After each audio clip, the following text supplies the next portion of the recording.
अस्सलाम वालेकुम जी, की हाल चाल है जी सारे दोस्तां दा। ते उम्मीद है जी सारे दोस्त ठीक होवणगे। ते इत्थे जनाब नाल क्रशिंग हुंदी पई ते नाल जी साफ सफाई हुंदी पई है। ते माशाअल्लाह जी मकई दा रेट स्टेबल है, बल्कि तेज़ ही हैगा।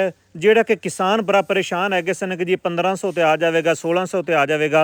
ਮੈਂ ਖੁਦ ਕਾਫੀ ਜੀ ਪਰੇਸ਼ਾਨ ਸੀ ਕਿ ਜੋ ਸੂਰਤ-ਹਾਲ ਨਜ਼ਰ ਆਉਂਦੀ ਪਈ ਸੀ ਕਿ ਜਨਾਬ ਕਣਕ ਤੋਂ ਬਾਅਦ ਮਕਈ ਜਿਹੜੀ ਹੈ ਉਹ ਕੀ ਕਰੇਗੀ।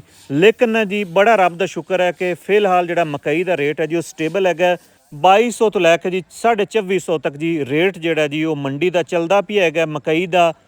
ਉਕਾੜਾ ਜੀ ਅੱਜ ਮੈਂ ਵੇਖਦਾ ਪਿਆ ਸੀ 2400 2450 ਰੇਟ ਚੱਲਦਾ ਪਿਆ ਸੀ।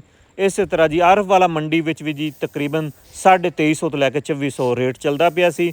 ਮਿਨੀਮਮ 2200 ਤੇ ਮੈਕਸਿਮਮ ਤਕਰੀਬਨ ਕੋਈ 2400 2450। ਉਹ ਵੀ ਮੋਇਸਚਰ ਦੇ ਹਿਸਾਬ ਨਾਲ, ਜਿਵੇਂ ਮਕਈ ਦਾ ਮੋਇਸਚਰ ਹੁੰਦਾ ਉਸ ਹਿਸਾਬ ਨਾਲ ਜੀ ਰੇਟ ਵੱਧ ਘੱਟ ਹੁੰਦਾ। ਤੇ ਬਹਰਹਾਲ ਇਹ ਇੱਕ ਚੰਗੀ ਗੱਲ ਹੈ ਕਿ ਜੀ ਚਲੋ ਰੇਟ ਇੱਥੇ ਸਟੇਬਲ ਹੈਗਾ, ਕਿਉਂਕਿ ਇਸ ਤੋਂ ਅਗਰ ਵੇਖੀਏ 2000 ਤੋਂ ਥੱਲੇ ਰੇਟ ਆਵੇਗਾ ਤੇ ਉਹ ਜੀ ਕਿਸਾਨ ਨੂੰ ਨੁਕਸਾਨ ਹੀ ਨੁਕਸਾਨ ਹੈ।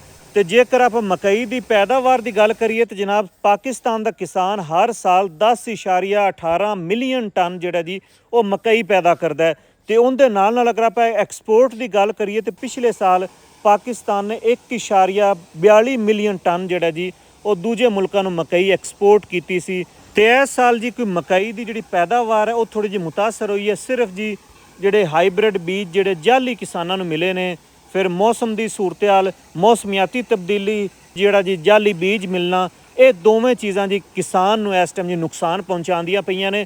ਫਿਰ ਅਗਰ ਆਪਾਂ ਖਾਦ ਸਪਰੇਅ ਦੀ ਵੀ ਗੱਲ ਕਰੀਏ ਤੇ ਖਾਦ ਸਪਰੇਅ ਵੀ ਆਏ ਦਿਨ ਆਪਾਂ ਸੋਸ਼ਲ ਮੀਡੀਆ ਤੇ ਵੇਖਦੇ ਹਾਂ ਕਿ ਜੀ ਫਲਾਂ ਜਗ੍ਹਾ ਤੇ ਇੰਨੇ 100 ਬੋਰੀ, ਇੰਨੇ 1000 ਬੋਰੀ ਜਿਹੜੀ ਹੈ ਜੀ ਖਾਦ ਦੀ ਉਹ ਜਾਲੀ ਪਕੜੀ ਗਈ ਹੈ, ਇੰਨਾ ਸਪਰੇਅ ਜਾਲੀ ਪਕੜਾ ਗਿਆ।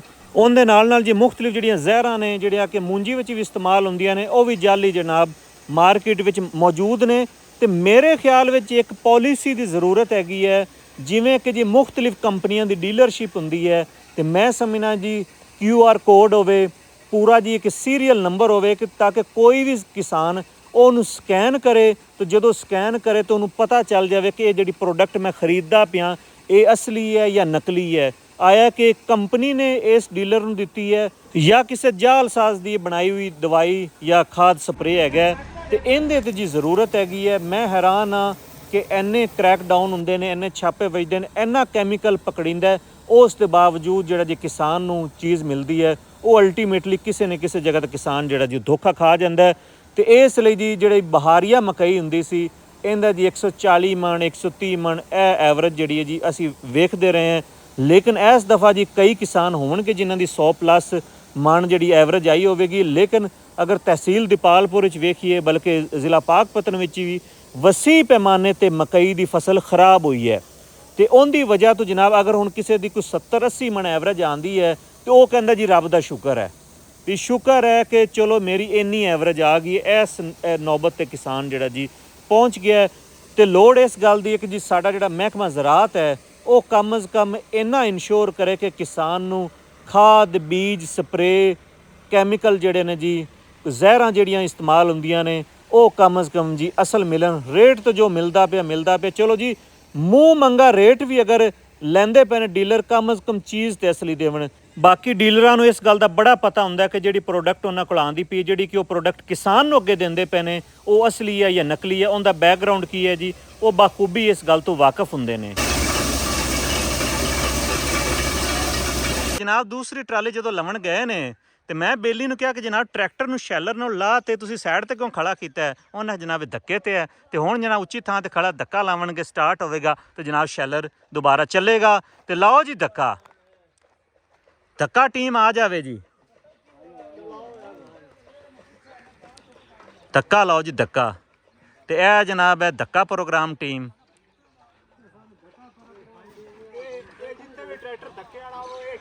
ਜਨਾਬ ਟਰੈਕਟਰ ਨੂੰ ਧੱਕਾ ਲਾਣਾ ਹੋਵੇ ਸਪੈਸ਼ਲ ਸਕੁਆਡ ਹੈਗਾ ਜੀ, ਇਹ ਉੱਥੇ ਪਹੁੰਚ ਜਾਂਦਾ ਹੈ।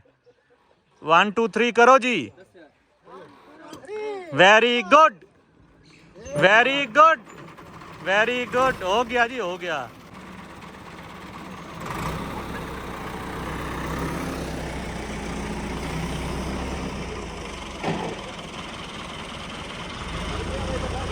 ਤੇ ਜਨਾਬ ਗੁੱਲਾ ਲੱਗ ਗਿਆ ਤੇ ਟੀਮ ਜਿਹੜੀ ਹੈ ਜੀ ਉਹ ਚੜ ਗਈ ਹੈ ਟਰਾਲੀ ਤੇ ਦੋ ਬੰਦੇ ਉੱਤੋਂ ਬੋਰੀਆਂ ਪਕੜਾਵਣਗੇ। ਸਾਜਦ ਸਾਹ ਜਨਾਬ ਸ਼ੈਲਰ ਤੇ ਨੇ। ਇਹ ਜਨਾਬ ਤੁਕਲੇ ਜਿਹੜੇ ਨੇ ਇਹ ਜਨਾਬ ਸਹੀ ਕੰਮ ਦਿੰਦੇ ਨੇ ਸਰਦੀ ਵਿੱਚ, ਤੇ ਕਈ ਲੋਕ ਵੇਚ ਦਿੰਦੇ ਨੇ, ਪਰ ਜਨਾਬ ਅਸੀਂ ਤਾਂ ਰੱਖੀਂਦੇ ਨੇ। ਇਹ ਬਤੌਰ ਬਾਲਣ ਦਾ ਕੰਮ ਦਿੰਦੇ ਨੇ। ਢੇਰ ਲੱਗਿਆ ਪਿਆ ਤੇ ਸ਼ੈਲਰ ਦੀ ਸਪੀਡ ਦੇ ਨਾਲ ਜਨਾਬ ਲੇਬਰ ਦਾ ਪਹੁੰਚਣਾ ਵੀ ਬੜਾ ਵੱਡਾ ਚੈਲੰਜ ਹੁੰਦਾ ਹੈ। ਚਲੋ ਜੀ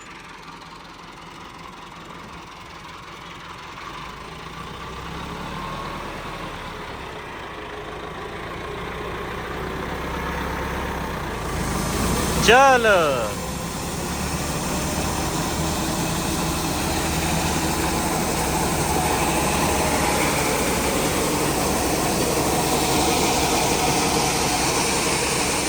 ਲੋ ਜੀ ਨਜ਼ਾਰਾ ਚੈੱਕ ਕਰੋ ਜੀ, ਕਿਸਾਨ ਦੀ ਫਸਲ ਦਾ ਨਜ਼ਾਰਾ ਵੇਖੋ। ਦੇ ਉਧਰ ਲਹਿੰਦਾ ਪਿਆ ਤੇ ਕਿਸਾਨ ਦੀ ਫਸਲ ਜਿਹੜੀ ਹੈ ਜੀ ਉਹ ਗਹਿੰਦੀ ਪਈ ਹੈ। ਤੇ ਇਹ ਜਨਾਬ ਇੱਕ ਸ਼ਾਨਦਾਰ ਨਜ਼ਾਰਾ ਹੈ। ਤੇ ਇਹ ਜੀ ਨਜ਼ਾਰਾ ਕੁਝ ਸਾਲ ਪਹਿਲੇ ਇਹ ਜਿਹਾ ਹੈਗਾ ਸੀ ਕਿ ਜਦੋਂ ਪੇੜ ਲੱਗਦਾ, ਚਾਹੇ ਉਹ ਮੂੰਜੀ ਦਾ ਹੁੰਦਾ ਸੀ, ਚਾਹੇ ਮੱਕੀ ਦਾ, ਚਾਹੇ ਕਣਕ ਦਾ, ਉਹ ਜਨਾਬ ਦਿਨ ਜਿਹੜਾ ਜੀ ਕਿਸਾਨ ਵਾਸਤੇ ਤੇ ਉਹਦੇ ਟੱਬਰ ਵਾਸਤੇ ਇੱਕ ਖੁਸ਼ੀ ਦਾ ਦਿਨ ਹੁੰਦਾ ਸੀ। ਪਰ ਜੀ ਕੁਝ ਸਾਲਾਂ ਤੋਂ ਸਾਰੀਆਂ ਖੁਸ਼ੀਆਂ ਜਿਹੜੀਆਂ ਨੇ ਉਹ ਪਤਾ ਨਹੀਂ ਕਿਧਰੇ ਗਵਾਚ ਗਈਆਂ ਨੇ। ਤੇ ਫਿਲਹਾਲ ਕਿਸਾਨ ਇਹ ਕਹਿੰਦਾ ਕਿ ਚਲੋ ਜੀ ਉਹਦੀ ਫਸਲ ਵੇਚੀ ਜਾਵੇ, ਚਲੋ ਉਹਨੂੰ ਘਾਟਾ ਨਾ ਪਵੇ, ਮੁਨਾਫੇ ਦੀ ਖੈਰ ਹੈ, ਕਮ ਅਜ਼ ਕਮ ਘਾਟਾ ਨਾ ਪਵੇ। ਇਹ ਜਨਾਬ ਗੱਲਬਾਤ ਸੀ। ਸਾਰੇ ਦੋਸਤ ਆਪਣਾ ਖਿਆਲ ਰੱਖੋ। ਪਾਕਿਸਤਾਨ ਜ਼ਿੰਦਾਬਾਦ।